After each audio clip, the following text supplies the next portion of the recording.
তিন জায়গায় প্রয়োজনে মিথ্যা বলা যায়। কয় জায়গায় মিথ্যা বলতে? তাওরিয়া, মানে কথা একটু ঘুরিয়ে বলবেন। এক নাম্বার, আপনার ওয়াইফকে খুশি করার জন্য, সে একটু এরকম না বলে একটু কৌশল করে বললে খুশি হবে, ওটা বলা যায়। দুই নাম্বার, জীবন মরণের ব্যাপার, জান বাঁচানোর জন্য একটু কৌশল করে ঘুরিয়ে বললেন, এটা জায়েজ। তিন নাম্বার, দুইজন ঝগড়া লাগছে, তাদেরকে মিলিয়ে দেওয়ার জন্য কৌশল করে একটু মিথ্যা বলা, ঘুরিয়ে বলা জায়েজ।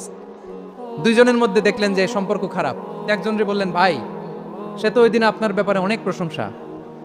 কি আমার ব্যাপারে প্রশংসা? তার সাথে তো আমার মারাত্মক সম্পর্ক।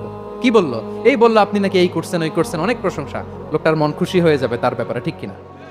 আবার তার সাথে যার ঝগড়া, ওরে যে বলুন, ভাই ওই দিন তো সে আপনার অনেক অ্যাপ্রিসিয়েশন করলো, অনেক। সে তো অবাক, কি রে বলে কি আমার।